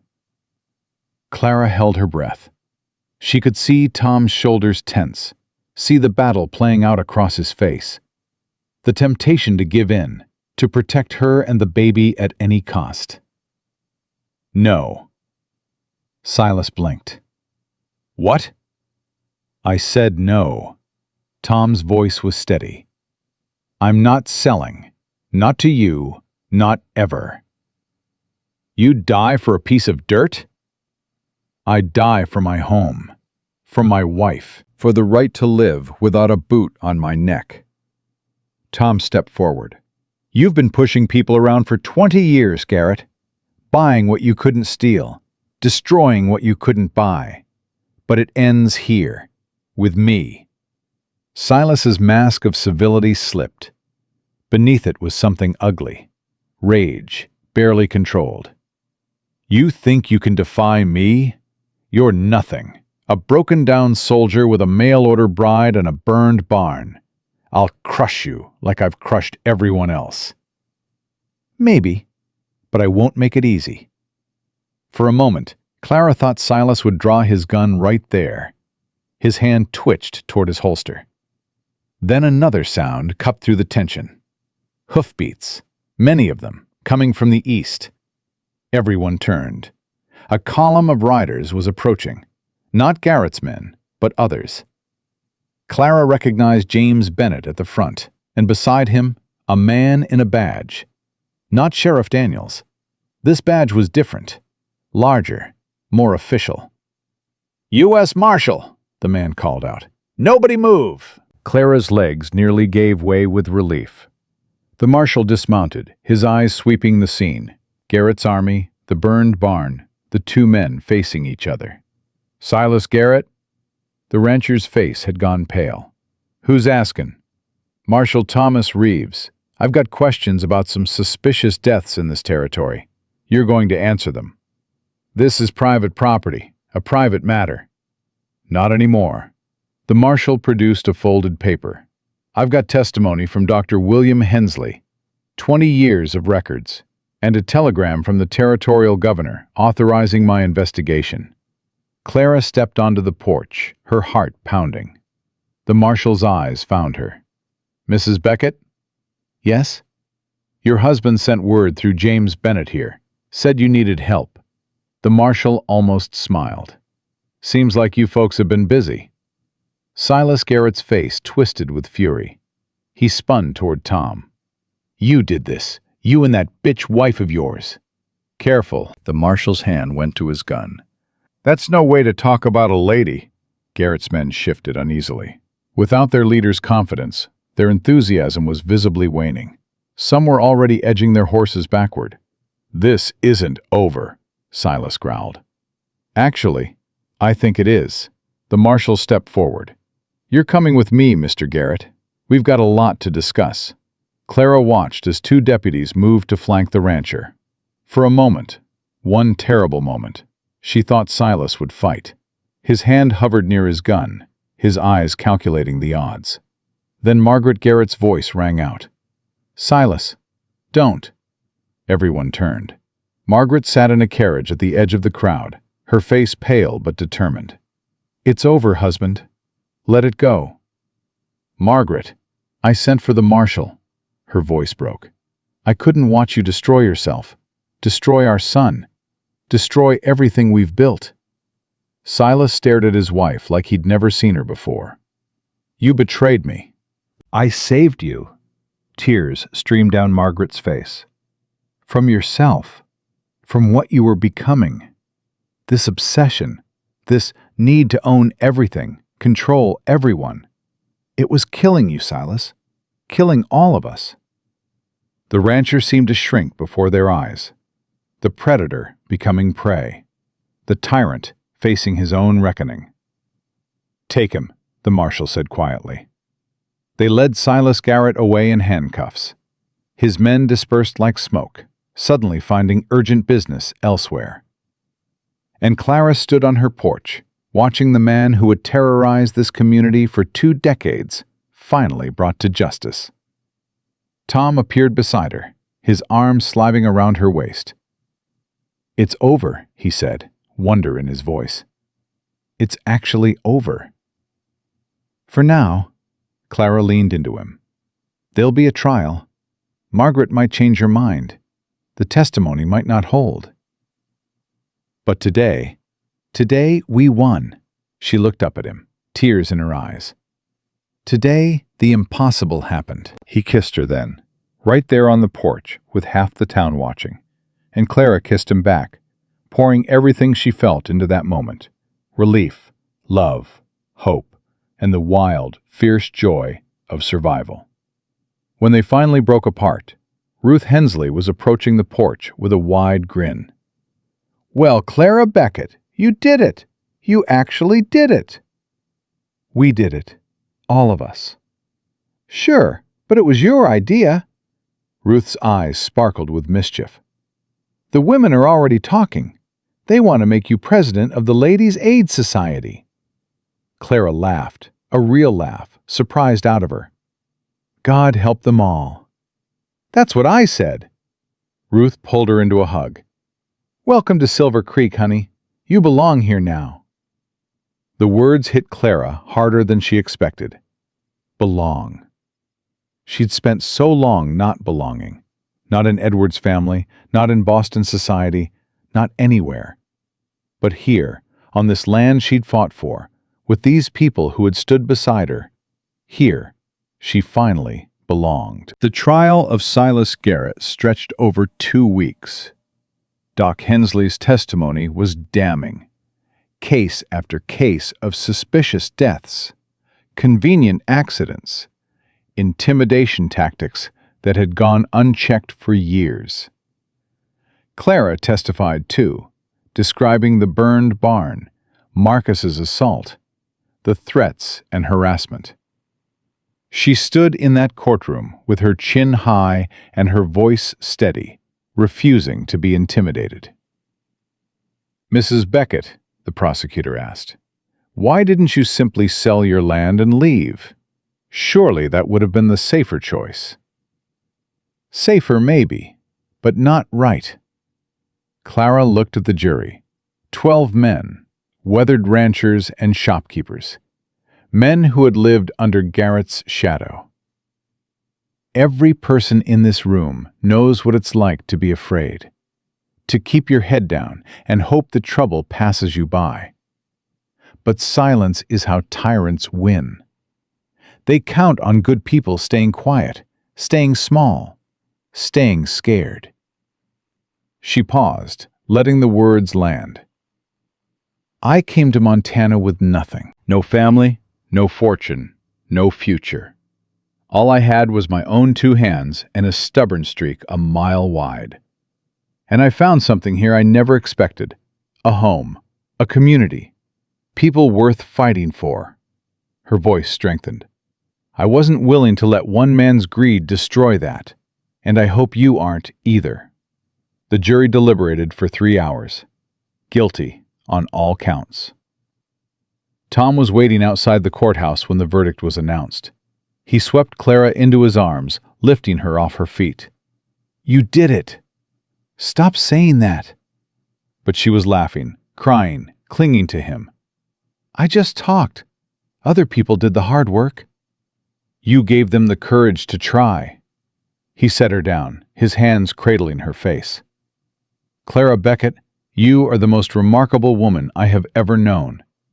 "Flatterer." "Truth-teller." He kissed her forehead. "Let's go home." Home. The word had never sounded so sweet. The ride back to the ranch was peaceful in a way Clara had never experienced. The weight she'd been carrying, the fear, the uncertainty, the constant vigilance, was finally lifting. "What happens now?" she asked as the ranch came into view. "Now we rebuild. The barn, the herd, everything Garrett tried to destroy." Tom squeezed her hand. "And we raise our child in a community that's finally free." "That sounds like a lot of work." "You scared of work?" Clara smiled. "Not anymore." That night, they sat on the porch again, their favorite spot, where they could watch the stars emerge and the land stretch endlessly before them. "I've been thinking," Tom said quietly. "Dangerous habit," he chuckled. "About names. For the baby." Clara's heart swelled. They hadn't discussed this yet, hadn't dared, while everything was so uncertain. "What were you thinking?" "If it's a girl," he hesitated. "I was thinking maybe Sarah, after your first wife," Clara finished softly. "I think that's beautiful." "You don't mind?" "Tom," she took his hand, "Sarah was part of your life, part of who you are. I don't want to erase her. I want to honor her." His eyes glistened in the starlight. "And if it's a boy?" "Then we name him after my father, James. He was a good man." "James Beckett." Tom tested the name. "Strong. I like it." "Sarah or James?" Clara rested her head on his shoulder. "Either way, they'll be loved. More than they can imagine." They sat in comfortable silence. Two people who had found each other against impossible odds. Behind them, the house stood solid and welcoming. Before them, the future stretched wide open. Clara thought about the woman she'd been when she stepped off that train. Desperate, damaged, clinging to the last shreds of her dignity. She'd come to Montana expecting nothing but survival. She'd found so much more. "Tom?" "Yeah?" "Thank you for taking a chance on a difficult woman." He laughed, pulling her closer. "Thank you for not being the quiet wife I asked for." Would you want me if I was? "Not a chance." He kissed her hair. "I got exactly what I needed, even if I didn't know it at the time." Clara smiled into the darkness. The road ahead wouldn't be easy. Rebuilding never was. There would be struggles, setbacks, moments when they wondered if they'd made the right choice. But they would face it all together, and that made everything possible. The months passed faster than Clara expected. Summer faded into autumn, autumn gave way to winter, and her belly grew round with the promise of new life. The barn rose again, stronger than before. Neighbors came from across the territory to help raise the walls, their hammers ringing in celebration of something hard won.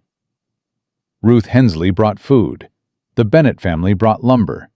Even people Clara had never met showed up, drawn by the story of the woman who had stood against Silas Garrett and won. "You're famous," Tom said one evening, watching her read a letter from a stranger in Wyoming. People are writing to you. "They're writing to the idea of me. The real me has swollen ankles and can't see her own feet." Clara set down the letter. "This woman wants to know how I found the courage to fight." "What are you going to tell her?" "The truth. That I was terrified every single day. That courage isn't the absence of fear. It's deciding that something matters more than being afraid." Tom crossed to her, kneeling beside her chair.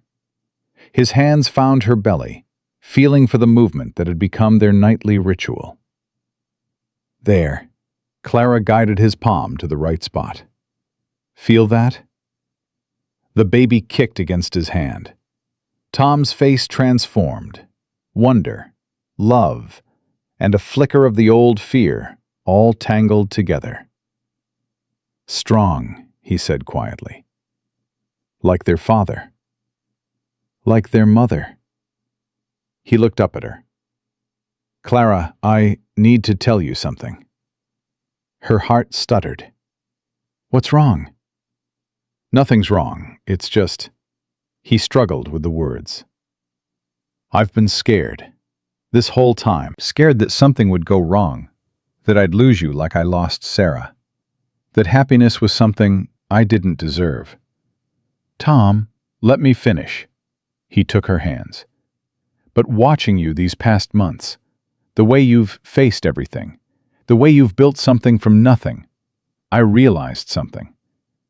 I've been so busy being afraid of losing you that I wasn't fully present with you, and I don't want to do that anymore." Clara's eyes filled with tears. "What are you saying?" "I'm saying I'm done being scared. I'm saying I love you, all of you, the fierce parts and the gentle parts, and the parts that drive me crazy. I'm saying that whatever happens, I'm here, completely, not holding back." She cupped his face in her hands. "That's all I ever wanted." "I know. It just took me a while to figure out how to give it." He kissed her then, soft, tender, full of promise. And Clara felt something shift between them, the last walls crumbling, the last shadows retreating. When they finally pulled apart, she was crying and laughing at the same time. "You picked a fine time for a declaration," she said. "I look like I swallowed a watermelon." "You look beautiful." "Liar." "Truth-teller," he grinned. "Always." Winter arrived with a vengeance. The snow started falling in early December and didn't stop. Drifts piled against the house. The wind howled through the night, and Clara watched the world turn white with growing unease. The baby was due any day now. Doc Hensley had promised to come when the time arrived, but the roads were becoming impassable. "We should have gone to town," Tom said for the dozenth time, pacing by the window. "Stayed at the Hensleys until the baby came." "And left the animals to freeze?" Clara shifted in her chair, trying to find a comfortable position that no longer existed. "We'll be fine. Women have been having babies in snowstorms since the beginning of time." "That doesn't make me feel better." "It wasn't meant to." He shot her a look. Even now, 8 months pregnant and uncomfortable as hell, she could still make him smile. "You're impossible." "You married me anyway." "Best decision I ever made." The pain started that night. Clara woke gasping, her hands clutching her belly as a contraction rolled through her. For a moment, she couldn't breathe, couldn't think, couldn't do anything but ride the wave. "Tom!" She reached for him. "Tom, wake up!"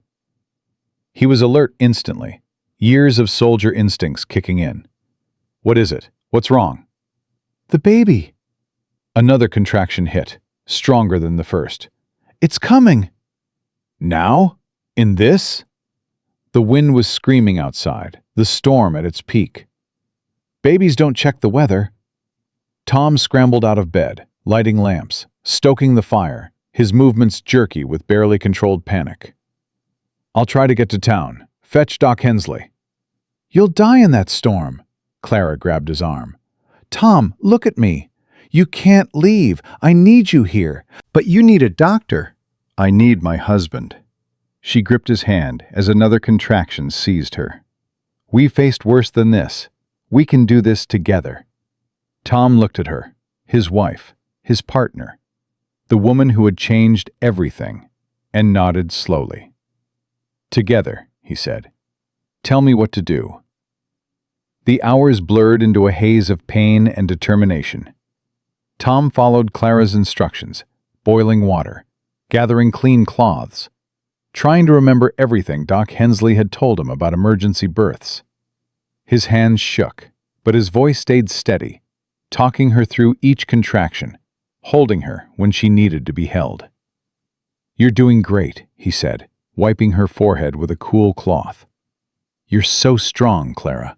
So damn strong." "I don't feel strong." Her voice came out ragged.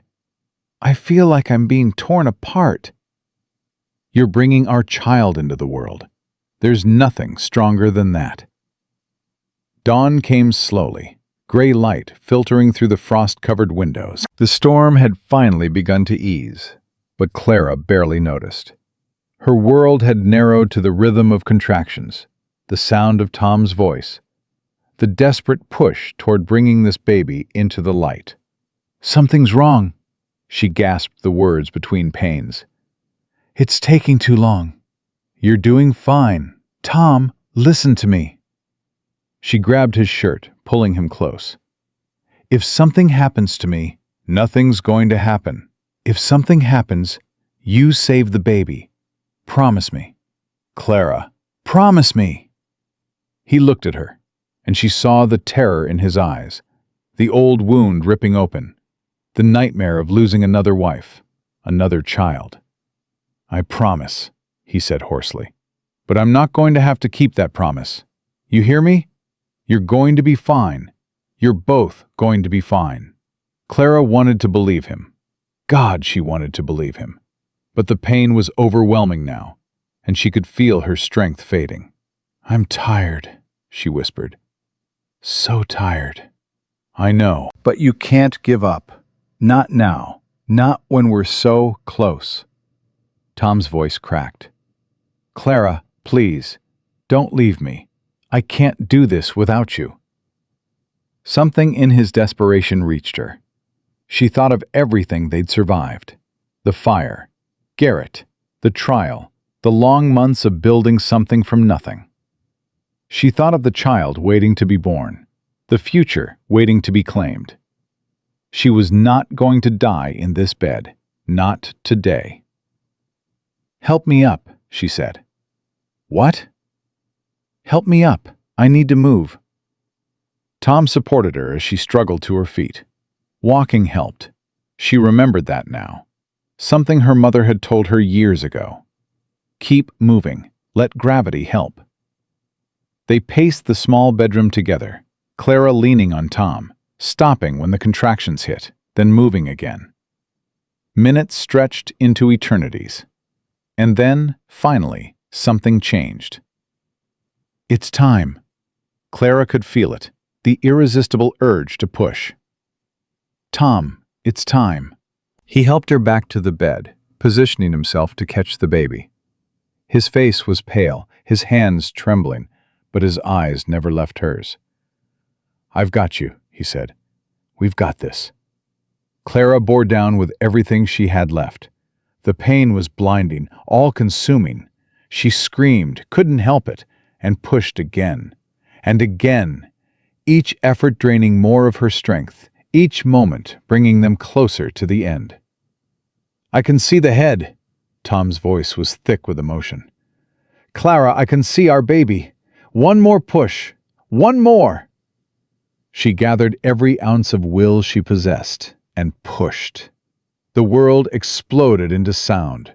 Her own cry, Tom's shout of triumph, and then another sound, high and thin and absolutely beautiful. A baby's cry. "It's a girl." Tom's voice broke. "Clara, we have a daughter." He placed the baby on her chest, warm and wet and wailing with all the fury of new life. Clara looked down at the tiny face, red and scrunched and perfect, and felt something crack open inside her. Love. Pure, overwhelming, terrifying love. "Hello, little one," she whispered. "Hello, Sarah." Tom was crying. He didn't try to hide it, didn't try to be strong. He just knelt beside the bed, one hand on Clara's shoulder, the other gently touching their daughter's dark, damp hair. "She's beautiful," he said. "God, Clara, she's so beautiful."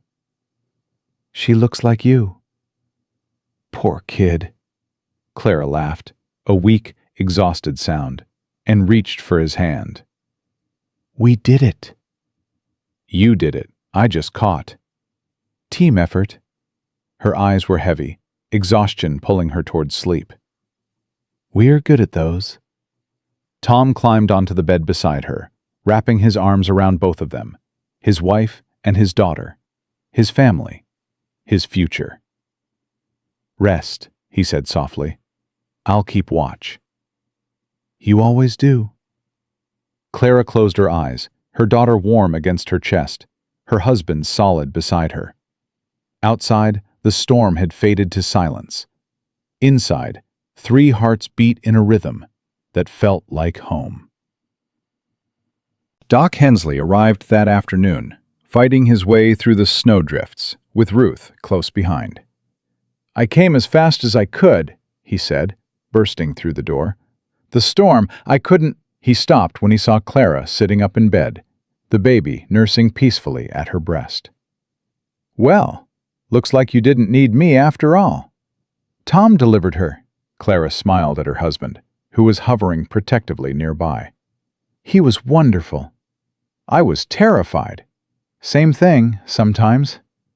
Ruth pushed past her husband, her eyes filling with tears at the sight of the baby. "Oh, Clara, she's perfect. What's her name?" "Sarah." Clara glanced at Tom. "Sarah Jane Beckett, after his first wife," Ruth said softly. She looked at Tom with new respect. "That's a beautiful thing." "Clara's idea." Tom's voice was rough. "She's full of them." "I just thought—" Clara paused, searching for words. "Sarah was part of who Tom is. Part of what made him the man I love. This baby exists because of everything that came before. The joy and the pain and the loss. She should carry that history with her." Ruth wiped her eyes. "You're going to make me cry." "You're already crying." "Hush." Doc Hensley examined Clara and the baby, pronouncing both healthy despite the difficult birth. As he packed up his bag, he paused. "I've been practicing medicine for 30 years," he said. "I've seen a lot of things, but I've never seen a community change the way this one has. And it started with you, Clara. You and your stubborn refusal to be quiet." Someone had to speak up. Someone did. He tipped his hat. Silver Creek is better for it. After they left, Clara and Tom sat together in the quiet house, their daughter sleeping between them. "What happens now?" Clara asked. "Now we raise her. Teach her to ride and rope and stand up for herself." Tom stroked Sarah's tiny hand. "Teach her that she can be anything she wants to be, even if it scandalizes the town?" "Especially then," Clara smiled. "She's going to be a handful. With you as her mother? No doubt. And you as her father." Tom looked at her, his gray eyes warm in a way she'd never seen before they met. "I used to think my life ended when I lost Sarah and Lily, that I was just existing, not living, going through the motions until death caught up with me. And now? Now I know I was wrong. Life didn't end. It was waiting. Waiting for you to step off that train and turn everything upside down." Clara leaned into him. "I was so scared that day. Scared you'd send me back. Scared I'd made the biggest mistake of my life." "Did you?" "No." She looked at their daughter, at this man who had become her whole world. "I found exactly what I needed, even if I didn't know it at the time." "That makes two of us." Spring arrived early that year, melting the snow and painting the land in shades of green. Sarah grew stronger every day, her eyes turning the same green as her mother's, her chin developing the same stubborn set as her father's. Clara recovered slowly, her body healing from the trauma of birth. But her spirit was irrepressible as ever, already planning the spring planting, the expansion of the herd, the 1,000 tasks that kept a ranch running. "You're supposed to be resting," Tom said, finding her in the new barn, examining a pregnant mare. "I am resting. This is restful." "Clara." "Tom?" He sighed, a sound she'd come to recognize as surrender. "At least let me help." They worked together, as they always did now, equal partners in every way, sharing the labor, sharing the decisions, sharing the life they were building from scratch. One evening in late April, Ruth Hensley rode out with news. "There's talk," she said, barely containing her excitement, "about starting a women's council. For the territory." Clara set down the baby she'd been bouncing on her knee. "What kind of council?" "The kind that has a say in how things are run. Education, health, community planning." Ruth's eyes sparkled. "They want you to lead it." "Me? Who else? You're the woman who faced down Silas Garrett, the woman who organized the resistance, the woman who testified in court without flinching." Ruth leaned forward. "Clara, you've already changed everything. This is just the next step." Clara looked at Tom. He was watching her with an expression she couldn't quite read. "What do you think?" she asked. "I think you're asking the wrong person." He smiled slowly. "This is your decision. I'll support whatever you choose.